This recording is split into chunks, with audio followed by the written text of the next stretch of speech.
Well, Kamala Harris speaking was very short and kind of boring. She introduced some athletes, which is great, but I was expecting a little bit more of a first speech from Harris.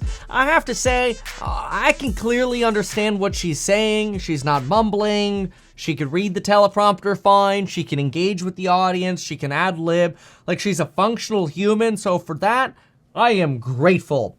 Now, obviously, the question now is, are Democrats just going to slam Kamala Harris down the throats of Democratic voters without actually giving them a choice to select which candidate they want, since they basically rushed Biden through the public primaries, and now you're stuck with Biden's de facto handing of power to Kamala Harris?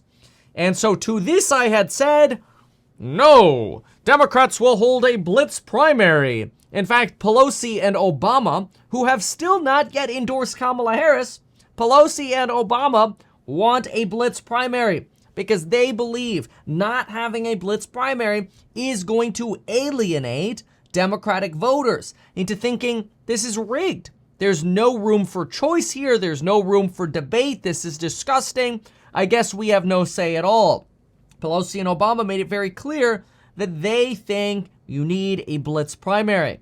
Well, what I've been watching is for the revving of engines from potential competitors in a blitz primary, like Whitmer, Buttigieg, Clinton, and Newsom, maybe even Joe Manchin. So what did we hear yesterday? Initially, no endorsement from Newsom, Clinton, Buttigieg, or Whitmer, or Manchin for Kamala Harris. Instead, we actually heard that Joe Manchin, that Virginia Democrat, who a lot of folks are like, oh, is he a Democrat? Do you remember Democrats, when Biden got into power, Democrats had all three positions of power: the presidency, the Senate, and the House. And Joe Manchin was that Democrat who kept being that thorn in the side, along with Sinema, of Democrats, because he wouldn't just roll and go with whatever the Democrats wanted. So what he ended up with was losing that 50th vote that they really needed. You know, Kamala Harris was breaking the tie for the 51st to get a simple majority.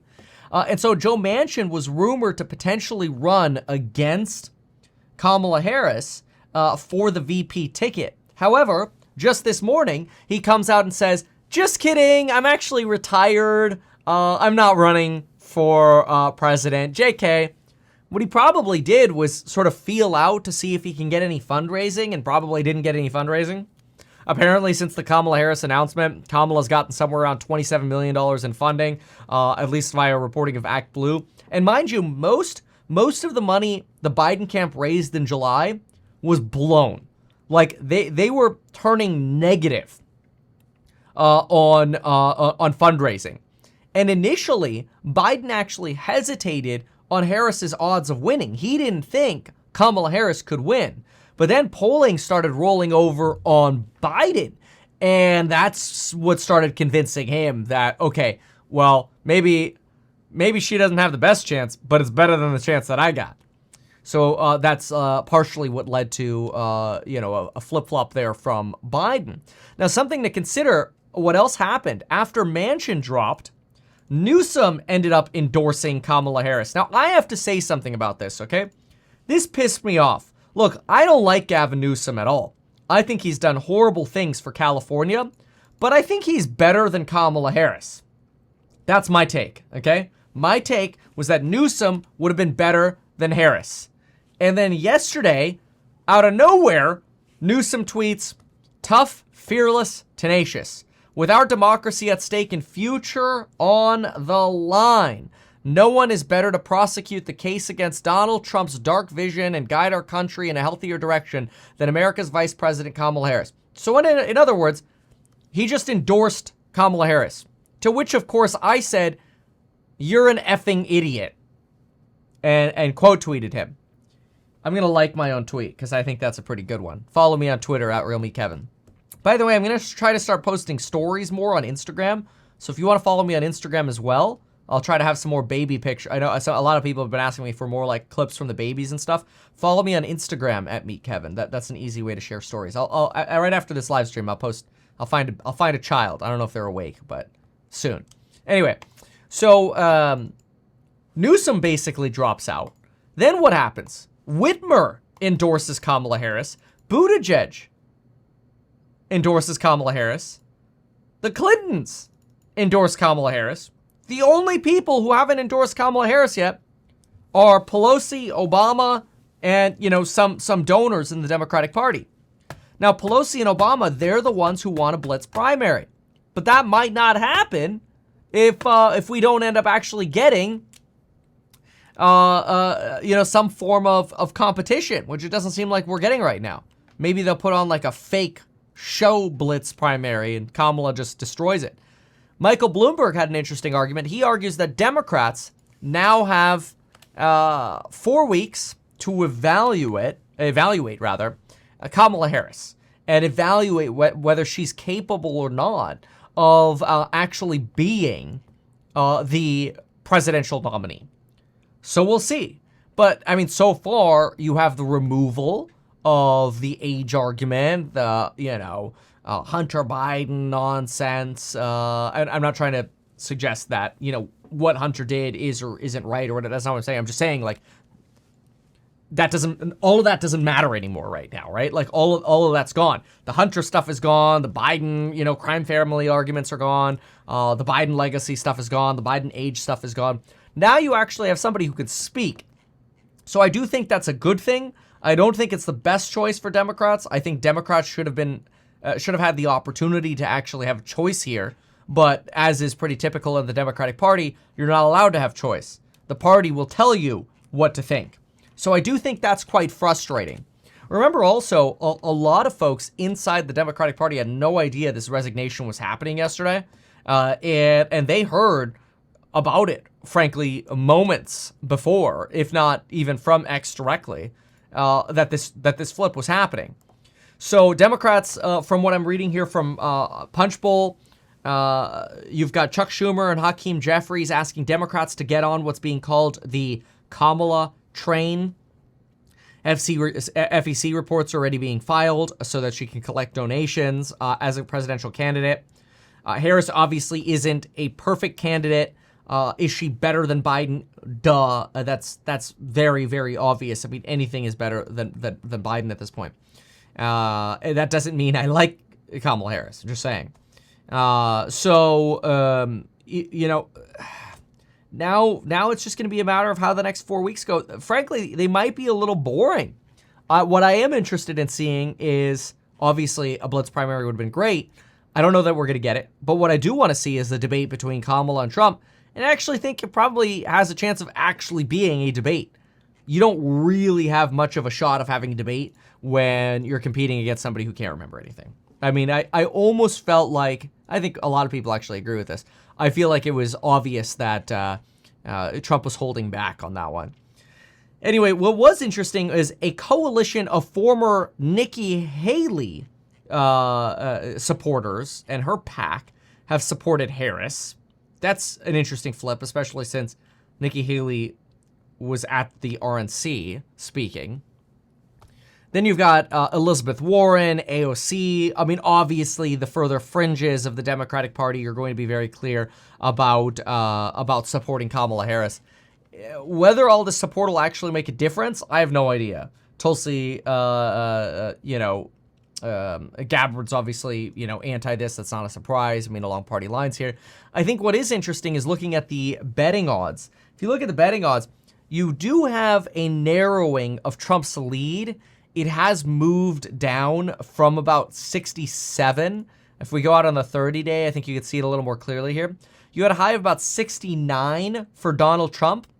67, 69 was a high for Donald J. Trump. And that has gone down to about 60 cents here, so about a 60% chance. While at the same time, you've actually had this increasing of Kamala Harris odds, now as high as a 40% chance of becoming president.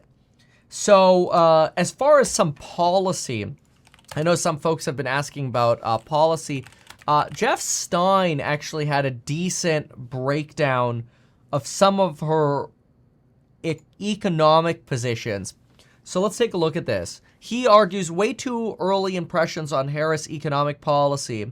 very close with labor, so this would be like unions, opted out of LA hotel in solidarity with workers' strike, particularly allied with SEIU, care economy advocates, think childcare, elder care, home care, part of Better Business Bureau priorities, has worked to cultivate ties with building ties with trades as well.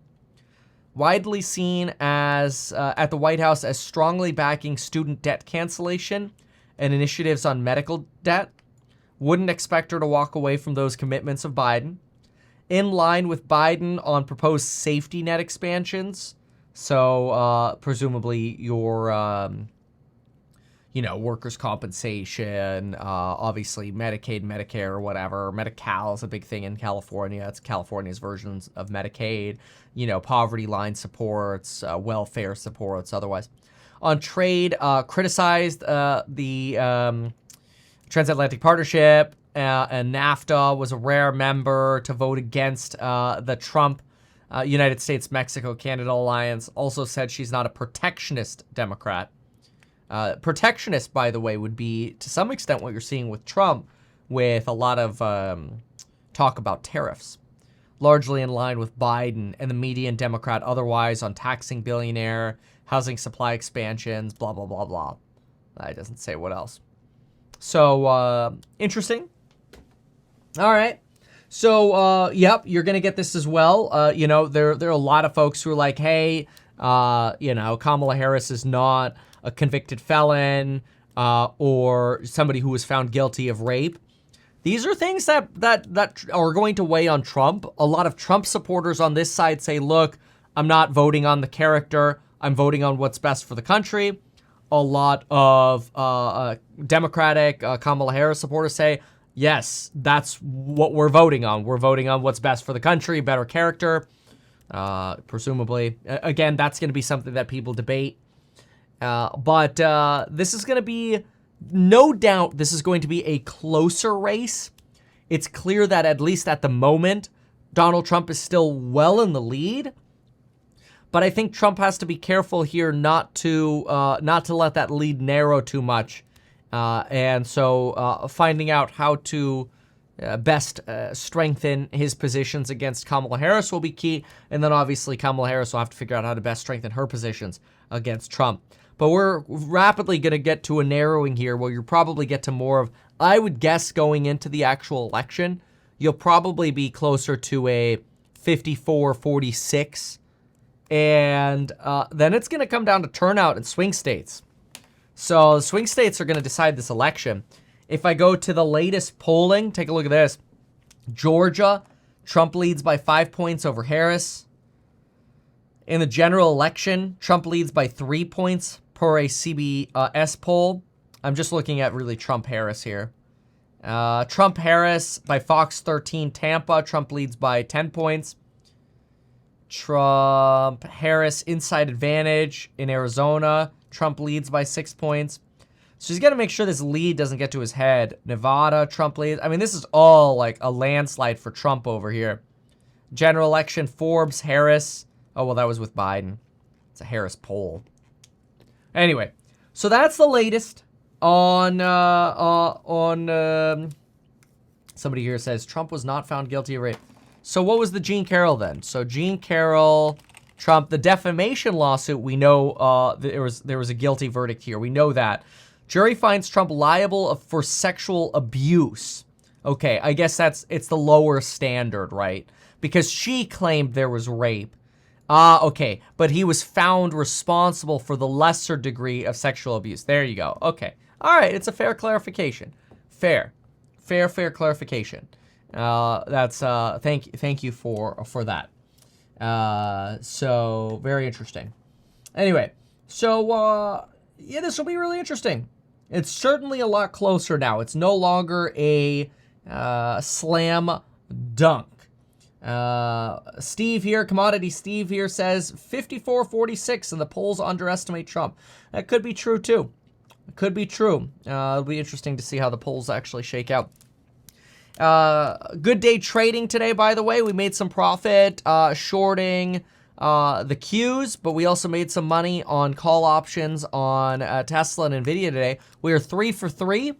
If you want to join, now that's no guarantee, can't guarantee we can make money, not promising you can make money as well, but every single day I like to talk about the market, talk about trends that I'm seeing, trades I'm seeing. So if you want to join me, go to meetkevin.com and join the Stocks Insight group, get lifetime access to it, and we've got a coupon expiring on Friday. If you got questions, send us an email at staff@meetkevin.com. And with that, thank you so much for this breakdown. And we're going to keep track of our win-loss ratio now on trades. So today we are 3 for 3. And so we'll keep that going from here. We'll keep adding. So let's go. Even though I'm a licensed financial advisor, real estate broker, and becoming a stockbroker, this video is neither personalized financial advice nor real estate advice for you. It is not tax, legal, or otherwise personalized advice tailored to you. This video provides generalized perspective, information, and commentary. Any third-party content I show should not be deemed endorsed by me. This video is not and shall never be deemed reasonably sufficient information for the purpose of evaluating a security or investment decision. Any links or promoted products are either paid affiliations or products or services which we may benefit from. I personally operate and actively manage ETF and hold long positions in various securities, potentially including those mentioned in this video. However, I have no relationship to any issuers other than HouseHack, nor am I presently acting as a market maker. Look at that right there, 48 to 46 on the average of the polls. So we'll see how this goes. It's certainly a tighter race now. Thanks so much for watching. We'll see you in the next one. Goodbye, good luck. These things that you told us here, I feel like nobody else knows about this. We'll try a little advertising and see how it goes. Congratulations, man. You have done so much. People love you. People look up to you. Kevin Paffrath there, financial analyst and YouTuber. Meet Kevin. Always great to get your take.